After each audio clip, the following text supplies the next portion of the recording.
Salut à toutes et à tous, c'est Vincent, j'espère que vous allez bien. Aujourd'hui, je vais vous parler d'un sujet très important, c'est de comprendre ce qui se passe sur les marchés.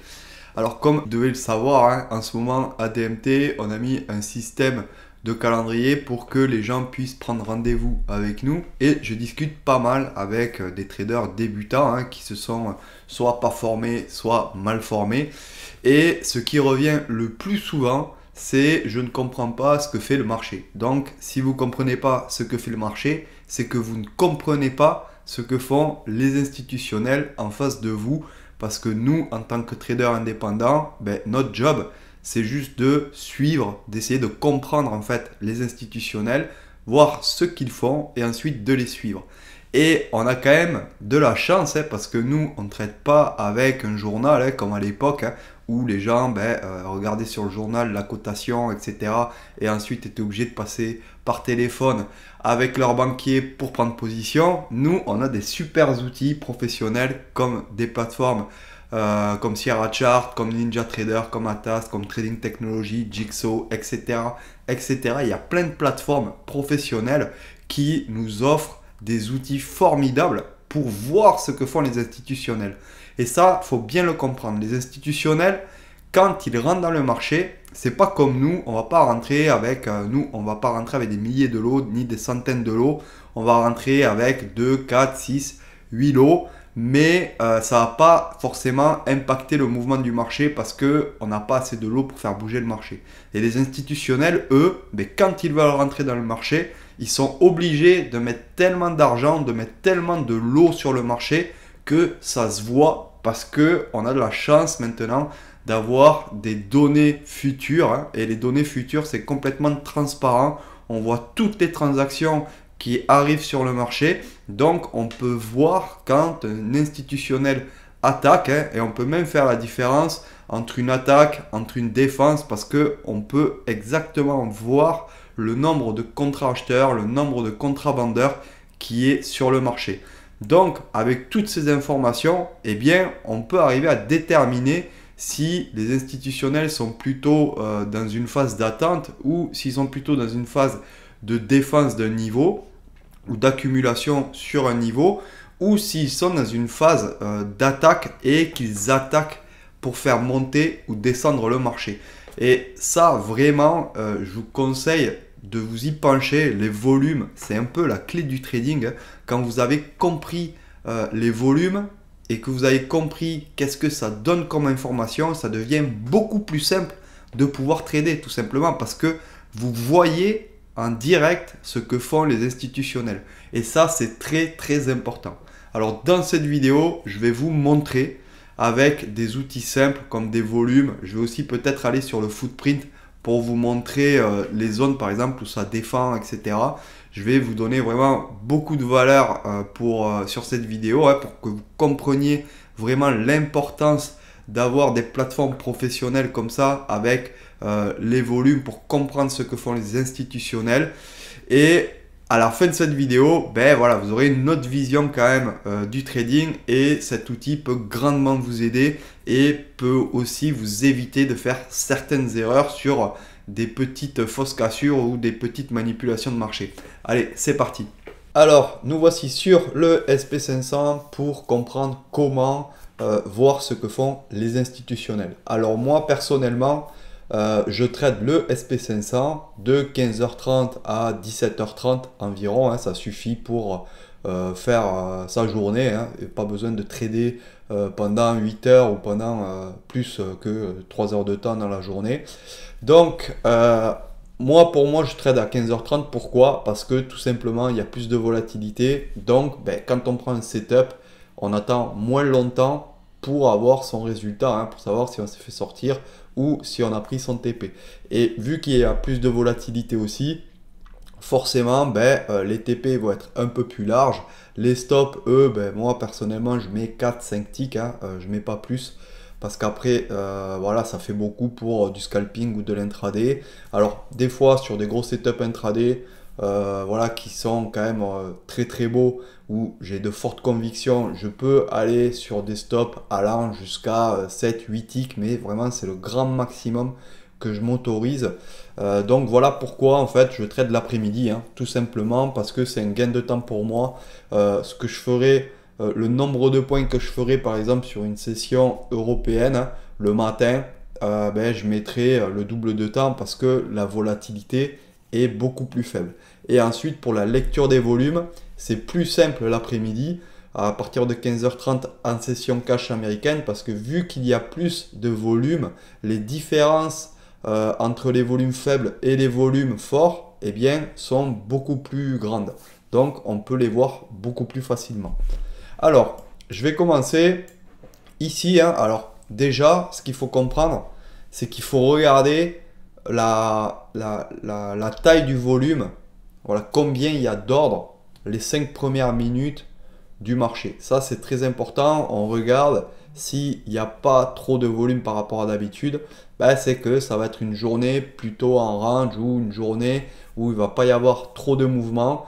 Donc là, il va falloir adapter son trading, il va falloir prendre ses TP, voilà, et essayer de moins laisser courir parce que sinon, forcément, on va à chaque fois se faire sortir son TP2 ou son TP3 ABE et c'est un peu frustrant et c'est un peu dommage aussi de ne pas prendre ses gains. Et quand il y a de la volatilité, quand on voit qu'il y a beaucoup d'ordres qui rentrent au marché les 5 premières minutes de la cotation cash, là on peut se dire bon la fourchette supérieure en fait a été atteinte, il y a pas mal de volume, donc normalement il devrait y avoir quand même une volatilité un peu plus importante et une tendance qui va se mettre en place. Bon, ça c'est un petit tips, mais voilà, faut le connaître. Ça marche très très bien hein, et ça nous permet de savoir hein, dans quel contexte de marché on va aller dès le début. Donc ça c'est vraiment super, hein, surtout quand on veut trader les ranges ou alors qu'on veut trader une tendance. Alors les 5 premières minutes on regarde, hein, souvent il y a un petit mouvement qui va faire un peu en haut, un peu en bas. Voilà, c'est un petit mouvement pas très cohérent. Moi les 5 premières minutes d'ouverture du marché, je vous conseille personnellement de ne pas intervenir parce que c'est vraiment trop volatile et c'est pas cohérent en fait par rapport à nos analyses parce que tout simplement les bots, les institutionnels vont mettre les lots qu'ils ont décidés et ne vont pas forcément trop tenir compte de niveaux comme les supports, les résistances, les VWAP, etc. Ils vont tenir compte vraiment que des très gros niveaux forts et encore, hein, ils vont pouvoir les traverser pour intégrer par la suite. Donc les 5 premières minutes, on reste tranquille et on attend de voir ce que fait le marché si jamais vous voulez des setups qui sont relativement sûrs. Moi, je vous conseille vraiment, quand vous débutez, essayez pas d'aller prendre beaucoup de setups en scalping en fait. Parce que les setups en scalping, ça fait beaucoup d'opérations, donc déjà ça fait beaucoup de frais, ça on peut se faire avoir. On peut tomber dans l'overtrading, il faut rentrer pas n'importe où, il faut prendre ses décisions rapidement. Donc voilà, plus d'opérations sur les marchés, ça veut dire plus d'erreurs possibles. Il y a plus de chances de faire des erreurs. Donc limitez-vous vraiment à des setups assez sûrs hein, et limitez-vous vraiment au sens de la tendance aussi. Moi, je vous conseille vraiment, si vous êtes sous VWAP, essayez de trader qu'à la baisse. Si vous êtes au-dessus du VWAP, que la cassure est confirmée, voilà, essayez de trader que des trades à la hausse. Faites que des achats. Ça, c'est vraiment mon premier conseil. Ensuite, vous laissez ouvrir le marché. Voilà, là, ici, on voit qu'on a eu un très beau volume. Il y a pas mal d'acheteurs, hein, mais ça ne veut pas dire grand-chose. Alors, il vaut mieux aussi aller regarder sur le footprint, voir ce qui se passe. Voilà le footprint. Ici, c'est 15h30 hein, et on peut voir que malgré la grosse bougie ici, hein, alors ça a pas mal travaillé ici. On voit que les institutionnels ont placé leur billet, hein, comme on dit. Ils ont commencé à mettre leur lot en prévision de la session pour être bien placés.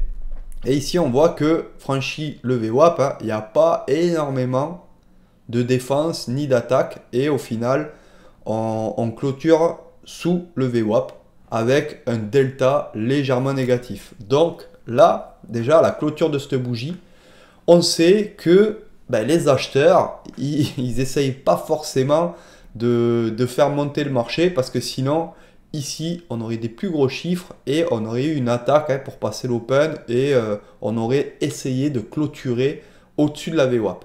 Donc là, déjà, on a une première indication comme quoi le marché n'a pas vraiment une grosse intention de vouloir monter, de vouloir faire un mouvement haussier. Ensuite, si vous voulez vraiment avoir des grosses confirmations, hein, il va falloir attendre un peu, regarder qu'est-ce qui se passe. Et là, on voit que ici, on revient attaquer la zone une première fois. Alors, je vais zoomer un peu. Hop, j'ai un peu trop zoomé.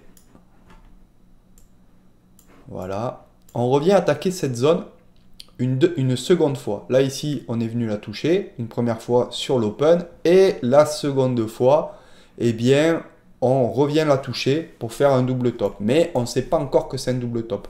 On le saura une fois que ça sera retourné. Mais on aurait pu déjà avoir pas mal d'indications sur le fait que c'était un double top. Déjà, ici, le VWAP est plat. Donc, on a une zone. En fait, il faut juste borner votre marché. Hein. Ici, on a une petite zone. Alors, je vais la tracer. Hop. Je vais la tracer. On a une zone, en gros, qui fait ça. Voilà. On a le VWAP et on a ici l'open avec le POC ici. Pour moi, je sais que si jamais on franchit cette zone-là, je vais faire une petite flèche. Hein. Voilà. Je sais que si on franchit cette zone-là, on ira très probablement aller travailler ici, le plus bas d'hier, ici. Et si on franchit cette zone-là, eh bien, on va aller chercher sûrement les plus hauts. Donc, ça, on le sait. Et les institutionnels le savent aussi, hein, parce que eux, les institutionnels, ils travaillent de zone en zone. Ce qu'il faut bien comprendre, c'est que sur les marchés, la plupart des intervenants, ce sont des algorithmes. Et les algorithmes, eux, ils n'ont pas de feeling, ils n'ont pas de ressenti, ils n'ont pas d'émotion. Et pour pouvoir trader, ils ont besoin de zones. Voilà, là, à partir de là, tu as un biais haussier. À partir de là, tu as un biais baissier. Là, c'est plutôt neutre. Si tu prends position à l'achat, il faut bien sortir à un moment donné. Donc, on va lui donner des niveaux pour pouvoir sortir. Des niveaux où on sait que d'autres algorithmes vont rentrer, par exemple, à la vente ici pour pouvoir prendre un petit mouvement correctif, etc., etc. Les zones où ça va défendre. Donc, nous, on sait ça. On sait que la plupart des intervenants, ce sont des algos, donc ils ont besoin de références. Comme nous, hein, les humains, hein, on a besoin de références. Et là, la première fois, on est venu taper. La seconde fois, ça a bien réintégré sous le VWAP ici avec un volume qui est assez correct quand même. Hein, malgré qu'il soit plus petit que celui de 15h30. Mais celui de 15h30, généralement, il est énorme. Parce que tous les institutionnels se placent sur le marché. Donc, il ne faut pas trop en tenir compte à part pour savoir si ça va être une journée en range ou en tendance. Et ensuite, qu'est-ce qu'on voit? On voit que le prix remonte sur ce niveau. Sur cette bougie-là, il vient toucher ici le niveau, l'open. Ici, on voit que il y a du volume, mais moins que la défense ici. Et ensuite, qu'est-ce qu'on voit? On voit que ici, cette bougie-là qui revient travailler, qui devrait attaquer, hein, parce que cette bougie-là, si vous voulez franchir un niveau, il faut mettre du volume, il faut mettre des ordres au marché. Il faut acheter, voilà, il va falloir acheter une quantité non négligeable de contrats pour pouvoir casser le niveau.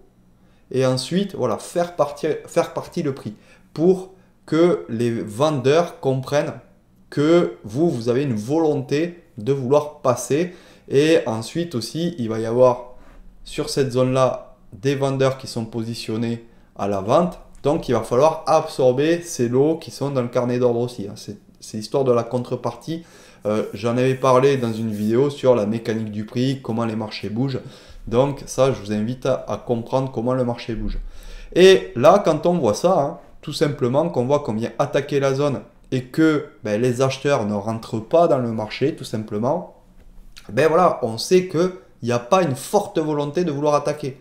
Il n'y a pas une forte volonté de vouloir casser cette zone et de vouloir faire un train d'haussier. Parce que sinon, les acheteurs, là, en auraient profité, vu qu'ils sont vraiment pas loin de la zone, ils sont sur la zone, ils n'ont pas trop d'efforts à faire pour casser ce niveau, beaucoup moins que s'ils étaient par exemple à 10 ou 20 ticks de la zone.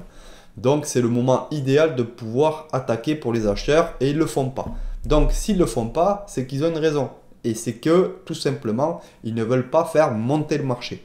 Et là derrière, ben, qu'est-ce qu'on a? On a des bougies baissières avec du volume baissier. Voilà, du beau volume, quoi. Donc là, on voit que ceux qui mettent le volume sur le marché, sur ce petit mouvement, eh bien c'est plus les vendeurs que les acheteurs. Voilà, tout simplement. Et ensuite, on voit que les vendeurs font baisser le marché, ils font des plus bas de plus en plus bas, alors qu'ils mettent de moins en moins de volume. Et ensuite, ce qui est intéressant, c'est ça. Ici, là, quand on atteint les plus bas, il y a un beau volume acheteur, mais ils n'arrivent pas à faire monter le prix. Ça veut dire quoi? Ça veut dire qu'il y a quelques acheteurs sûrement qui ont voulu retourner sur cette zone-là pour pouvoir soit vendre, soit déboucler des positions acheteuses, mais que ça a été défendu en fait par les vendeurs, tout simplement. Là, c'est juste des acheteurs ici, ils voulaient faire une continuation de range, tout simplement. Du coup, ils ont fait un petit test ici pour voir si ils pouvaient mettre en place un range, mais ils mettent pas énormément de volume parce que ils veulent pas non plus trop s'exposer. Et là, c'est ça qui s'est passé, hein. Et là, malheureusement, au carnet d'ordre, les vendeurs ont absorbé tous ces lots au marché. Donc, le prix n'a pas pu monter, tout simplement. Et là, si on regarde exactement, hein, il est 15h39, 15h39, 15h40 à 4926. On va aller regarder sur le footprint, qu'est-ce que ça a donné. Et ici, on voit à 4926, hein, c'est ici 4926, on voit que les acheteurs n'attaquent pas, hein, tout simplement. Hein. Sur cette bougie, regardez, il y a eu un petit trou de liquidité. Hein. Là, ici, ils n'ont pas du tout défendu, les acheteurs. Ici, en bas de bougie, ils n'ont pas défendu non plus. Ça se voit, hein, il n'y a pas d'énormes chiffres. Le delta commence à partir baissier. Et ici, regardez, hop, les acheteurs ne défendent pas du tout. Ils ne défendent pas du tout. Il y a juste ici, ils ont un peu défendu et les vendeurs ont dû mettre quand même pas mal de lots pour casser. Mais après, derrière, voilà, ça s'écroule avec un delta qui est vraiment pas négligeable. Et ici, le delta sur cette bougie-là nous montre très clairement que les vendeurs commencent à attaquer. Donc ça peut nous mettre la puce à l'oreille. Et ici, on voit sur le retour, les acheteurs n'ont pas du tout attaqué. Donc, on est assuré d'avoir un biais baissier là sur cette bougie. Parce que sinon, si ça avait attaqué, eh bien, on aurait eu sûrement le POC de la bougie qui se serait mis ici avec deux gros chiffres. Là, on aurait vu qu'il y avait, par exemple, des acheteurs qui auraient mis quelques milliers de lots, voilà, au moins 1000 ou 1500 pour pouvoir défendre, comme il y avait ici, par exemple. Donc, ça nous assure qu'il n'y a pas d'attaque forcément acheteuse. Et ensuite, voilà, on sait que voilà, ça n'a pas réussi à réintégrer la VAL TPO. Donc, derrière, ça continue à descendre. On fait des plus bas par rapport à ce mouvement. Voilà, on retrace. Et là, regardez, sur les retracements, il y a de moins en moins de volume. Ça veut dire que les acheteurs, là, ils ont compris qu'il ne fallait pas se mettre en face des vendeurs. Parce que sinon, ils allaient perdre de l'argent. Donc, qu'est-ce qu'ils font, hein, tout simplement? Ils ne font rien.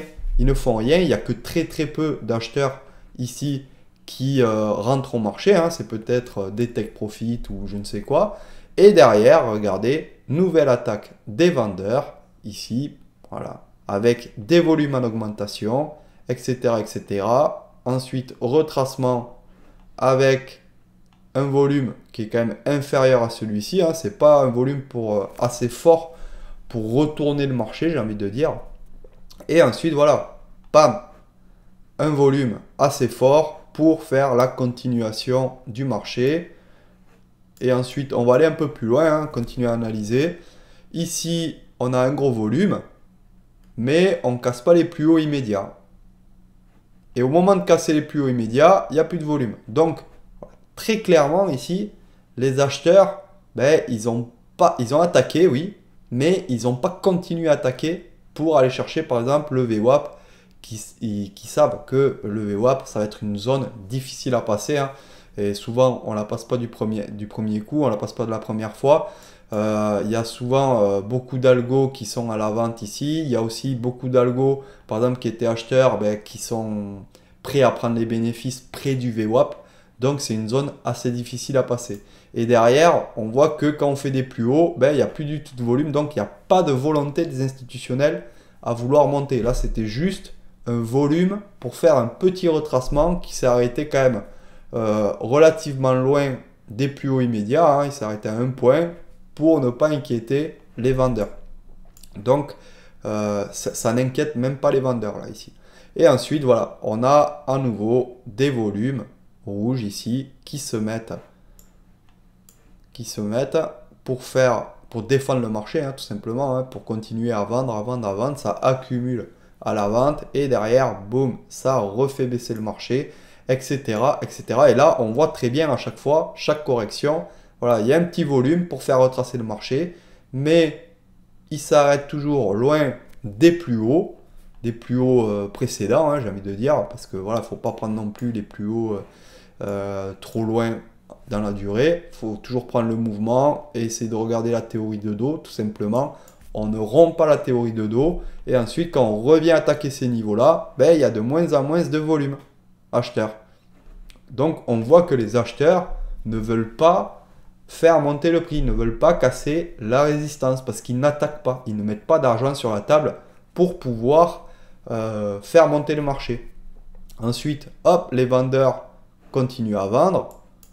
On a un retracement, le volume est très faible et derrière, bam, encore un gros volume vendeur, etc., etc. On voit très très clairement que les volumes vendeurs sont largement supérieurs au volume acheteur. Voilà comment on arrive à détecter vraiment une tendance baissière ou une tendance haussière ou une attaque d'un des deux camps, si vous voulez, vendeur-acheteur. Et ça, c'est très très important. Je vous conseille vraiment, même si vous n'avez pas la différence ici entre les acheteurs et les vendeurs, moi je sais s'il y a beaucoup plus de vendeurs ou beaucoup plus d'acheteurs dans une bougie, c'est pas grave. Si vous n'avez pas cet outil, ça c'est vrai que c'est bien, ça nous donne des indications, mais si vous n'avez juste que des histogrammes rouges et verts, eh bien c'est déjà très très bien. Fiez-vous à ça pour savoir s'il y a du volume. Et si vous tradez en CFD, essayez d'à côté de prendre des flux futurs pour voir ce que font les institutionnels. Parce que les flux futurs, c'est connecté. En fait, vu que c'est le marché qui est légal, c'est le marché où ils s'échangent vraiment des vrais contrats. C'est pas comme les CFD qui sont basés sur la bourse, si vous voulez. Mais voilà, les volumes, ça va être les volumes brokers, si vous voulez. Ça va pas être les volumes du vrai marché avec les institutionnels. Nous, on a la chance de voir ce que les institutionnels font sur le marché. Et c'est un énorme avantage pour nous parce que ça nous montre le sens de la tendance. Ça nous montre si on attaque un support, une résistance, etc. Et donc, ça nous permet de rentrer dans le marché avec de fortes convictions parce qu'on sait où veulent aller les institutionnels et on sait où ne veulent pas aller aussi les institutionnels. Donc ça, c'est vraiment un super outil, les volumes. Je vous conseille vraiment de trader avec et de les regarder. Et voilà, quand par exemple il y a une fausse cassure, etc., et bien souvent sur les fausses cassures, et bien vous avez un volume qui est assez faible. Donc si vous vous habituez à des volumes à peu près normaux sur une cassure, à peu près normaux sur une défense, etc., eh bien, vous saurez que c'est une fausse cassure et que c'est tout simplement, par exemple, soit sur une résistance, les vendeurs qui se sont retirés du carnet pour aller chasser quelques stops et derrière, ils sont revenus dans le carnet d'ordre et ils ont poussé pour faire réintégrer. Ça, c'est de la manipulation de marché. Ça arrive très très souvent. Mais voilà, vous n'aurez pas forcément beaucoup de volume sur ces mouvements-là, donc vous ne vous ferez pas avoir. Donc voilà, j'espère que cette vidéo vous aura aidé à comprendre l'importance d'avoir déjà des flux futurs, d'avoir une plateforme qui tient la route, hein, une plateforme qui est un minimum professionnel et d'avoir les volumes, hein, là vous voyez, même sans le footprint, juste en respectant un biais de départ, hein, par exemple le VWAP, on est sous VWAP, on vend, on est au-dessus, on achète, plus des volumes, ben voilà, vous arrivez à savoir, à avoir des beaux points d'entrée. Donc, n'hésitez pas à regarder les volumes. N'hésitez pas aussi à avoir un bon money management, prendre des stops courts et trader avec l'order flow. Je le rappellerai jamais assez, c'est tout simplement de regarder les flux d'ordre qui arrivent sur le marché. Et si les institutionnels veulent faire bouger le marché, eh bien ils n'ont pas d'autre choix que nous, les traders indépendants, nous les voyons parce que voilà, ils sont obligés de laisser des traces. C'est comme si quelqu'un marchait dans la neige. Eh bien, nous, derrière, on peut marcher dans leurs pas et puis aller gratter quelques ticks pour se faire notre session de trading et gagner notre argent. Donc voilà, j'espère que cette vidéo vous a plu. Si c'est le cas, ben, n'hésitez pas, likez, commentez, partagez. Ça fait vraiment toujours plaisir. Je le rappelle, dans la description, il y a un petit lien pour prendre rendez-vous avec nous. Donc n'hésitez pas à prendre rendez-vous avec nous si vous voulez un petit coaching ou si vous voulez tout simplement des renseignements sur le déroulement de nos formations. Et on se retrouve la semaine prochaine. Allez, à plus, ciao!